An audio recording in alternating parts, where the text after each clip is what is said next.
You sent a distress signal to humans? Ambassador Cathrax's mandibles clicked rapidly in what his species considered nervous laughter. Of all the civilized races in the Galactic Coalition, you chose to contact those barely spacefaring primates? I shifted uncomfortably in my hover chair, all four of my eye stalks drooping in embarrassment. As the emergency response coordinator for the Xalaxian colony on Outpost Station 47, I'd known this meeting would be difficult. Still, I hadn't expected quite this level of incredulity from the Coalition's representative. With all due respect, Ambassador, I began, trying to keep my voice steady. We had already attempted to contact 17 other species. None responded within our critical window. The humans answered within 3 minutes.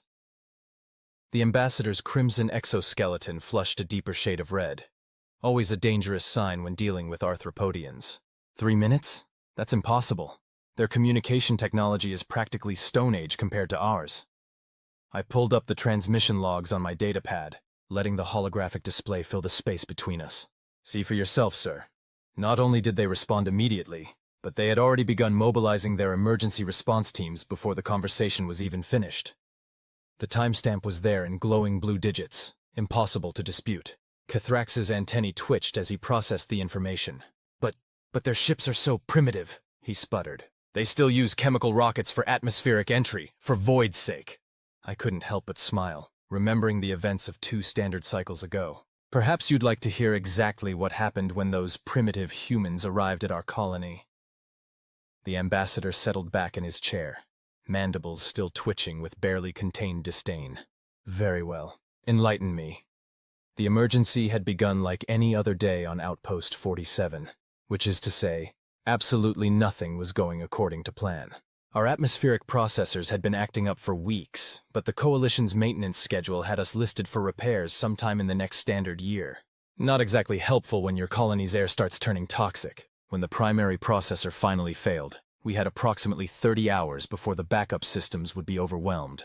Standard procedure dictated we contact the nearest Coalition emergency response teams, starting with the most technologically advanced species first.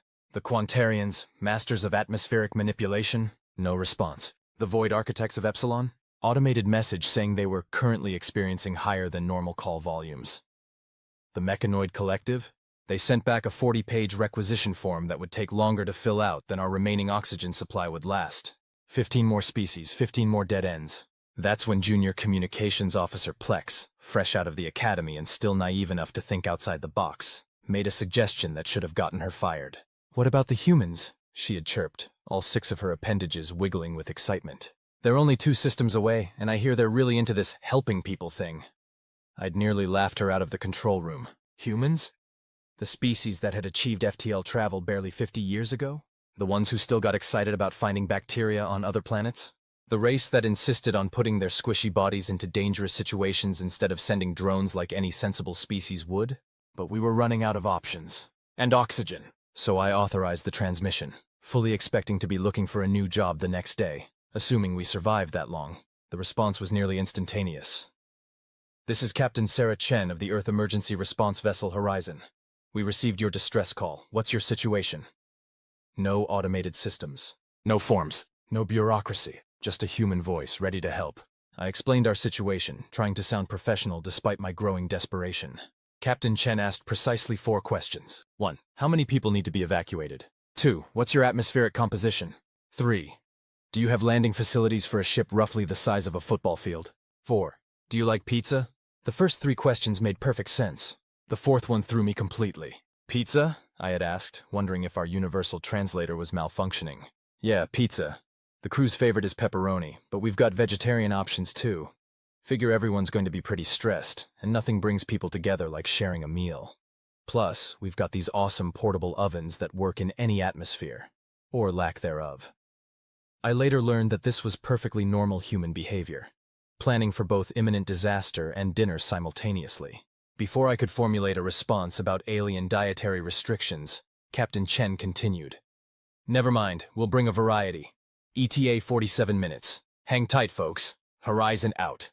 The ambassador interrupted my story. 47 minutes? That's not possible. Even with their crude FTL drives, they were at least 4 hours away at maximum speed. I nodded. That's what our calculations showed too. Apparently, nobody told the humans that.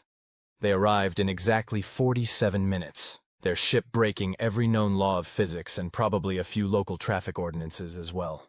The Horizon wasn't the sleek, efficient vessel we were used to seeing from Coalition species. It looked like someone had asked a child to draw a spaceship, then built it anyway. All bold colors and unnecessary angles, with Earth ERT emblazoned on the side in what I later learned was Comic Sans Fond. Their landing was interesting. Instead of using our designated landing pad with its safety guidance systems, they opted for what Captain Chen called a parking spot with a better view of the action. This turned out to be the colony's central plaza. The ship had barely touched down when humans started pouring out of it like some sort of highly organized invasion force. They wore bulky environmental suits that looked more like something from their old science fiction videos than proper space gear. Each suit was personalized with patches, stickers, and what appeared to be hand-drawn decorations. "Right!" Captain Chen's voice came through our comm systems, somehow managing to sound both cheerful and authoritative. "Team Alpha, get those portable atmospheric scrubbers set up. Beta Team, start distributing emergency breathers to the colonists. Gamma Team, pizza delivery and morale support. Delta Team, let's figure out what's wrong with their processor and fix it before dinner gets cold." I watched in amazement as they swarmed across our colony with orchestrated chaos. The humans had apparently decided that our emergency was now their personal challenge to overcome, and they attacked it with the same enthusiasm their ancestors probably showed when figuring out how to make fire. Within 20 minutes, they had distributed emergency breathing apparatus to all 2,743 colonists. The devices looked like they'd been cobbled together from spare parts and optimism, but they worked perfectly. The portable atmospheric scrubbers they deployed were equally puzzling. Any proper coalition emergency response team would have brought molecular reconstructors or quantum air purifiers. The humans brought what looked like industrial fans connected to filters and tanks of various chemicals. "Are those actually working?" I asked one of the technicians, a human named Rodriguez who was monitoring the readings. He grinned and tapped the side of the nearest unit. "Old Reliable here? She's not pretty, but she gets the job done. Sometimes the simple solutions are the best ones. Besides, if it breaks, we can fix it with duct tape and positive thinking." I wasn't entirely sure what duct tape was, but I made a mental note to order some. Meanwhile, Delta Team had descended upon our atmospheric processor like a pack of curious predators. They ignored all the diagnostic protocols and instead started opening panels and poking at things while having a heated debate about something called MacGyver solutions. "Found it," a voice called out after about 15 minutes. "Microfracture in the main conversion matrix. No wonder the automated systems couldn't detect it. It's smaller than my ex's heart." This was followed by laughter from the other humans, though I didn't understand the reference. What happened next would have given any coalition engineer a panic attack. They fixed our multi-million credit atmospheric processor with something they called superglue, and what appeared to be pieces of their own equipment. When I pointed out that these modifications weren't in any repair manual, the lead engineer just shrugged. "Manuals are more like guidelines anyway," she said, patting the processor as it hummed back to life. "Sometimes you've got to improvise. Besides, this'll probably work better than it did before. We added some improvements while we were in there." "Improvements?" I asked weakly. "Yeah, we figured since we were already elbow deep in alien tech, might as well make it better. Added a backup to the backup system, installed a manual override that actually makes sense, and gave it a proper maintenance alert system that doesn't wait until everything's about to explode before warning you. Oh, and we painted a smiley face on the inside of the access panel. For good luck." While all this was happening, Gamma Team had set up what they called a pizza party in the colony's main gathering area. The humans had somehow managed to cook food while solving our crisis, because apparently they could multitask saving lives and making dinner. "You've got to try the Supreme," one of them insisted, holding out a slice of something that looked both alarming and enticing. "It's got everything on it." "Everything from Earth," another corrected. "Next time we'll bring toppings from other planets. Cultural exchange through pizza. That's how you build galactic peace." The really strange part? They were right. Watching my fellow colonists cautiously trying this pizza while chatting with their human saviors, I saw more genuine interspecies bonding than I had in 10 years of coalition diplomatic functions. "So, let me understand this correctly," Ambassador Cathrax interrupted, his mandibles now clicking in a pattern that indicated deep confusion. "They arrived impossibly fast, ignored all standard procedures, modified your equipment without authorization, and then served food?" "Yes," I confirmed. "And they didn't just fix our problem. They improved our entire emergency response system. Before they left, they gave us direct contact information for 3 different human emergency response teams, set up a new maintenance schedule, and taught our engineers how to make something called coffee, which apparently helps with late-night repair work. But that's not how things are done, the ambassador protested. There are procedures, protocols, proper channels. I leaned forward in my hover chair. With all due respect, Ambassador, when you're running out of air, you don't care much about proper channels. The humans saved our colony while the Coalition was still processing our request forms. They didn't care about our technology level, our species classification, or our status in the galactic community.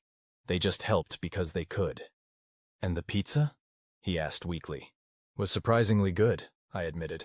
They left us several of those portable ovens and taught us how to make our own. We've started a weekly tradition. Some of the colonists have even begun experimenting with local ingredients as toppings. The humans call it fusion cuisine, and they're extremely excited about it. The ambassador sat in silence for a long moment, all four of his eyes blinking independently as he processed this information. Finally, he spoke. This is highly irregular. The Coalition will need to review these unconventional methods. We'll need reports, assessments, analysis of their technological modifications. A light flashed on my datapad, interrupting him. I'm sorry, Ambassador, but I need to take this. It's Captain Chen. We have a weekly check-in to discuss emergency preparedness and exchange pizza recipes. Kathrax's mandibles dropped open in shock. Weekly check-in? Oh yes, I said, unable to keep a note of satisfaction from my voice. The humans like to follow up. They say it's important to stay in touch and keep the communication channels open. They're actually helping us organize an interstellar food festival next month. You're welcome to attend. I hear they're bringing something called tacos this time. As I connected the call and Captain Chen's cheerful face appeared in hologram form, I couldn't help but notice the ambassador's expression. His antennae were twitching in what I now recognized as the arthropodian equivalent of a paradigm shift. Hey there! Chen's voice filled the room. Hope I'm not interrupting anything important. Quick question. How do you folks feel about something called karaoke? The crew's been thinking about our next visit, and... I caught the ambassador's eye as Chen continued enthusiastically describing this apparently vital human cultural practice. His crimson exoskeleton had paled considerably. Sometimes the most effective diplomatic messages don't come through official channels. Sometimes they arrive in the form of impossible response times, improvised repairs, and the universal language of shared meals. And sometimes, just sometimes, the species you least expect turns out to be exactly the one you need. The humans had taught us that, along with the proper way to eat pizza without getting sauce on your tentacles. As I wrapped up my call with Captain Chen, after promising to consider the karaoke proposal, I found Ambassador Krathos still sitting there, looking thoughtful. You know, he said finally, perhaps the Coalition's emergency response protocols could use some updating. Would you be willing to share your experience with the General Assembly? I smiled, all four of my eye stalks brightening. Of course, Ambassador. And if you'd like, I can arrange for Captain Chen to give a presentation as well. Fair warning, though, she'll probably bring snacks. The ambassador's mandibles twitched in what might have been the beginning of a smile. I look forward to it, though perhaps we should review their FTL drive modifications first. Breaking the laws of physics really should go through proper channels. Oh, about that, I said, pulling up another file on my datapad. The humans sent us their drive specifications last week. Apparently they'd been meaning to share them with the Coalition, but, in their words, forgot to fill out the paperwork because they were too busy actually using them to help people. Krathos took one look at the specifications, and his exoskeleton went from red to pure white. But this is impossible, I suggested. Irregular, against protocol? Brilliant, he whispered. In a completely chaotic, utterly unorthodox way, but brilliant. That's humans for you, I agreed. They don't always color inside the lines, but they certainly make the picture more interesting. And somewhere out there, the horizon was probably breaking several more laws of physics, rushing to help another colony in crisis, their impossible ships carrying their improbable solutions and their absolutely certain conviction that where there's a will, there's a way. And where there's a way, there should probably also be pizza. The galaxy, I suspected, would never be quite the same. And that's how we met the humans. I concluded my presentation to the Galactic Coalition's General Assembly, all four of my eye stalks scanning the varied expressions of the gathered representatives. Any questions? In retrospect, maybe I should have expected the chaos that followed. The Quantarian delegate, a shimmering cloud of intelligent gas contained within a hovering sphere, pulsed with incredulity. You're telling us they fixed your atmospheric processor with adhesive? Superglue, I corrected, trying to keep my tone professional. And apparently something called WD-40, which they claim can fix anything that moves but shouldn't, or make things move that aren't moving but should. I'm still not entirely clear on the specifics. Preposterous! The mechanoid representative's optical sensors whirred as they adjusted their focus.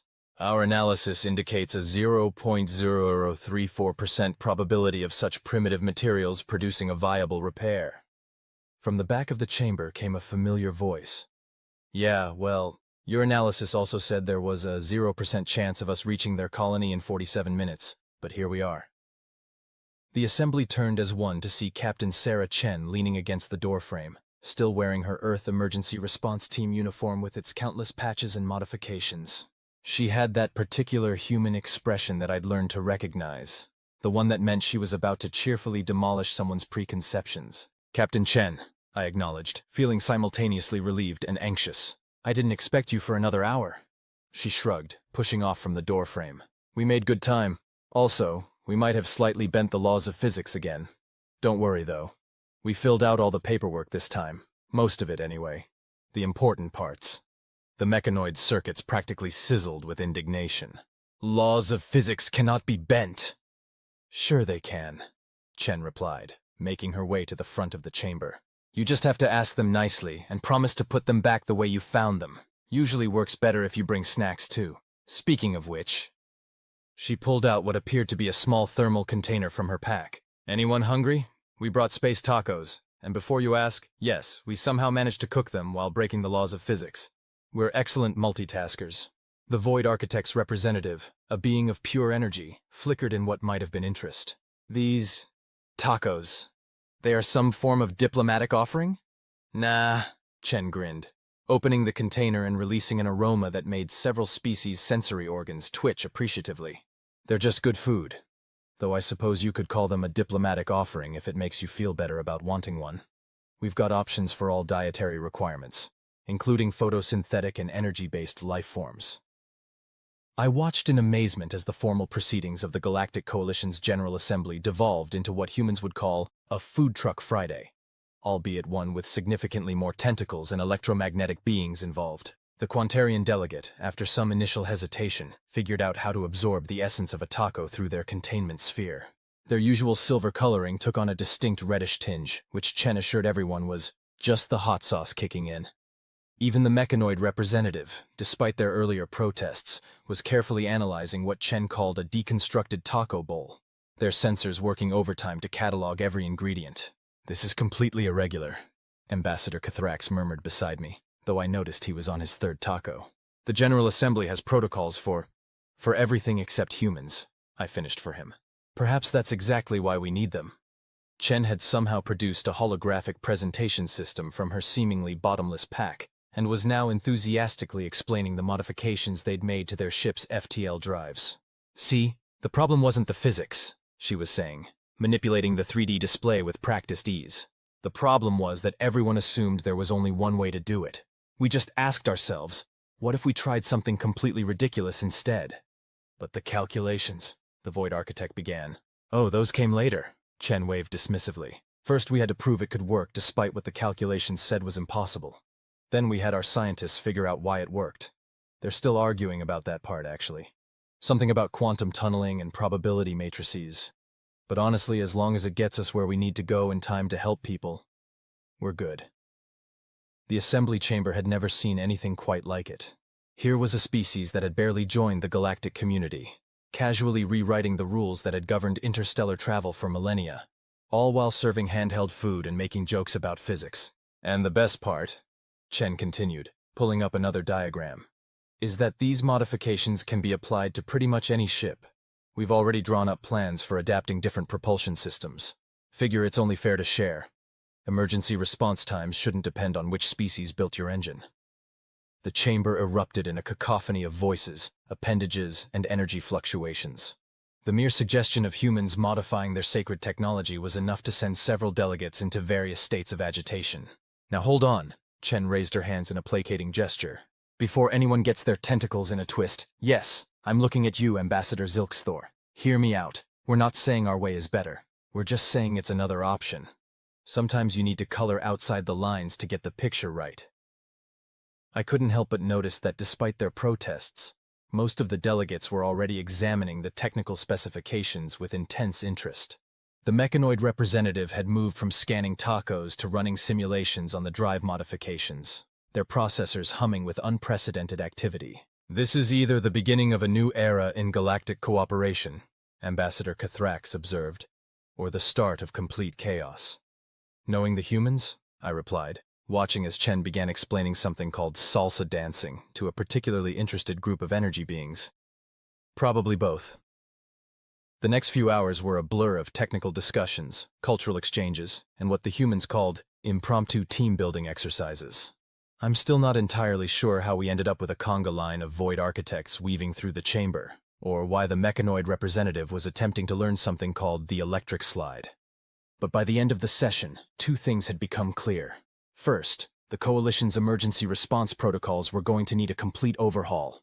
The humans' methods might be unorthodox, but their results were undeniable. Second, we were going to need a lot more tacos. As the delegates began to disperse, many clutching data pads with human FTL modifications and recipes for various Earth cuisines, Chen sidled up to me with that particular human expression that usually meant she had one more surprise up her sleeve. "So," she said, "about that karaoke night?" I looked around the chamber, at the mixing of species and ideas that would have seemed impossible just hours ago, and made a decision that would probably give Ambassador Cathrax's mandate processors a meltdown. "You know what?" I replied, all four of my eye stalks brightening. "I think the galaxy is ready for it." Chen's grin widened. "Excellent. Just wait until they hear our rendition of Don't Stop Believin'. We've modified it for multiple atmospheric vibration frequencies and quantum harmonic convergence." As I watched her bounce off to spread the news, I couldn't help but think that the humans' greatest contribution to the galaxy might not be their impossible ships or their emergency response times, or even their culinary diplomacy. It was their ability to make the impossible seem not just possible, but inevitable, and to do it all with a smile, a snack, and a suggestion that maybe, just maybe, the rules were more like guidelines anyway. The galaxy would definitely never be the same. But as I watched a group of Quantarians attempting to harmonize with a void architect for their upcoming karaoke debut, I realized that might not be such a bad thing after all. Sometimes the best solutions come from the species you least expect. And sometimes those solutions come with extra hot sauce. 6 standard months after what became known as the Taco Incident in Coalition records, and Taco Tuesday by the humans, despite it having occurred on what humans would consider a Thursday, the changes in galactic society were both subtle and profound. I noticed it first in the little things. The Mechanoid Collective had reduced their standard emergency response form from 40 pages to just 2, with a note at the bottom reading, "If urgent, skip directly to calling humans." The Quantarians had started hosting what they called atmospheric fusion cuisine events, combining their gaseous sustenance with Earth spice profiles. Even the Void Architects had begun painting their ships in what they termed aesthetically optimized color schemes, but what everyone else recognized as racing stripes.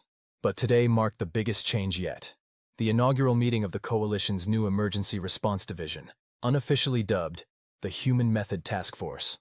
"All right, folks, let's get this party started," Captain Chen declared, striding into the conference room with her usual enthusiasm. She'd somehow convinced the Coalition to accept Earth Emergency Response Team uniforms as official diplomatic attire, though I noticed she'd added even more patches since our last meeting. "Captain," Ambassador Cathrax acknowledged, his mandibles clicking in what I now recognized as suppressed amusement. "I see you're early again. Breaking physics on the way here?" "Nah, we just took a shortcut through what your star charts label as Absolutely Forbidden Space Sector 7. She dropped into a chair, propping her feet up on the table. "Turns out it's not so much forbidden as just really grumpy. Nothing a little diplomatic karaoke couldn't handle." The ambassador's exoskeleton paled slightly. "You performed karaoke for the quantum anomalies?" "Sure did. Turns out they're big fans of Queen. Bohemian Rhapsody works surprisingly well in 11 dimensions." Chen pulled out her ever-present snack container. "Anyone want some quantum toasted marshmallows? The anomalies made them themselves. They're really getting into this whole cultural exchange thing." Before anyone could respond to this casual revelation about singing to spatial phenomena, the chamber's doors slid open again. A procession of beings entered. mechanoids with newly installed emergency override protocols, which seemed to mainly involve ignoring their own bureaucracy, void architects wearing colorful Earth-style casual Friday attire, and even a group of Quantarians who had figured out how to form their containment spheres into what they insisted was a conga line configuration. "Welcome to the first official meeting of the Coalition Emergency Response Division," I began, trying to maintain some semblance of formal procedure. "Today's agenda includes..." A priority alert flashed across all our communication devices simultaneously. "Multiple distress signals detected in the Carina sector," the automated system announced. "Class 3 solar storm approaching mining colony cluster. Estimated time to impact, 2 hours. In the old days, this would have triggered a cascade of forms, approvals, and committee meetings. Instead, every being in the room turned to look at Captain Chen. She was already on her feet, grinning. 2 hours? Plenty of time for a rescue and lunch. Who's with me?" To my eternal amazement, the mechanoid representative's hand shot up first. They had modified their chassis to include what they called an enthusiasm display system, currently flashing rainbow colors. "My calculations indicate we can reduce response time by 47.3% if we combine our quantum tunneling capabilities with the humans' winging it protocols," they announced proudly. "Don't forget the Quantarians' new atmospheric manipulation techniques," added a void architect, their energy form pulsing with excitement. "We can use them to buffer the solar radiation. And our conga line formation has proven surprisingly effective for coordinated movement through space-time anomalies." A Quantarian chimed in, their containment sphere bobbing enthusiastically. I watched in amazement as the various species began coordinating their response, seamlessly blending their advanced technologies with human improvisational tactics. The room quickly transformed into what humans called organized chaos, but what was proving to be a surprisingly effective emergency response strategy. "Hold up!" Chen called out, reaching into her pack. "Before we head out, emergency response kits for everyone." She began distributing packages that looked suspiciously like lunchboxes. "Standard Earth ERT field kit," she explained. "Contains emergency rations, basic tools, spare parts, and, most importantly, a playlist of emergency karaoke songs. Never know when you'll need to serenade a black hole or charm an angry asteroid." The mechanoid representative examined their kit with obvious delight. "You've included both duct tape and DD-40. Our efficiency algorithms indicate this combination can solve 98.7% of all mechanical problems." "And the remaining 1.3%? Ambassador Cathrax asked, unable to contain his curiosity. "That's what the karaoke's for," Chen winked. As we boarded our ships, a mismatched fleet of coalition vessels now sporting various Earth-inspired modifications, I couldn't help but marvel at how much had changed. The humans hadn't just taught us new ways to respond to emergencies. They'd taught us new ways to think about what was possible. The rescue mission itself was a perfect example of this new approach. The Quantarians used their atmospheric manipulation to create a shield against the solar storm, while the Void Architects opened what they called a totally safe shortcut through probably stable space. The probably part made several species nervous, but Chen assured us that was part of the fun. The mechanoids, meanwhile, had apparently taken the humans' love of music to heart. They coordinated the entire operation to the rhythm of something called Eye of the Tiger, claiming it optimized their response patterns by 42%. We reached the mining colony with an hour to spare, evacuated everyone safely, and even managed to save most of their equipment, largely thanks to liberal application of duct tape and what Chen called the power of positive thinking and percussive maintenance. "See?" Chen said as we watched the last transport ship dock safely. "Plenty of time for lunch. Anyone up for trying these solar flare roasted hot dogs?" The quantum anomalies helped with the recipe. As I watched a void architect attempt to explain the concept of ketchup to a fascinated group of Quantarians, I realized that the galaxy hadn't just accepted human chaos. It had embraced it, adapted it, and somehow emerged better for it. The Coalition's emergency response times were down by 80%. Interspecies cooperation was at an all-time high. And somewhere in absolutely forbidden space Sector 7, a group of quantum anomalies was apparently practicing for their debut performance of We Will Rock You. "You know what the best part is?" Chen said, appearing beside me with what appeared to be a hot dog that glowed slightly. "This is just the beginning. Wait until they hear about our plans for the Intergalactic Food Truck Festival." "The what now?" She grinned that particular human grin that meant the galaxy was about to get even more interesting. "Oh yeah. We're thinking of calling it Tacos Across Time and Space. The quantum anomalies already volunteered to handle the lighting effects." I looked at my data pad, where another dozen distress calls were already queuing up. In the old days, each one would have been a bureaucratic nightmare. Now they were opportunities.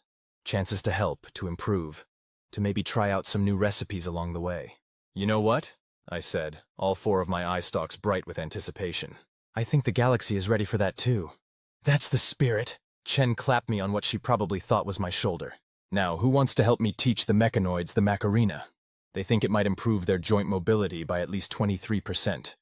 And so, as a void architect attempted a line dance with a conga line of Quantarians, while a group of mechanoids practiced their dance moves to Earth music, and Ambassador Cathrax tried to explain to his superiors why the emergency response budget now included party supplies and snacks, I realized something profound. Sometimes the best way to save the galaxy isn't with advanced technology or complex protocols. Sometimes all you need is a species crazy enough to try the impossible, kind enough to help everyone they meet, and prepared enough to bring snacks for the journey. And maybe, just maybe, some quantum toasted marshmallows for dessert.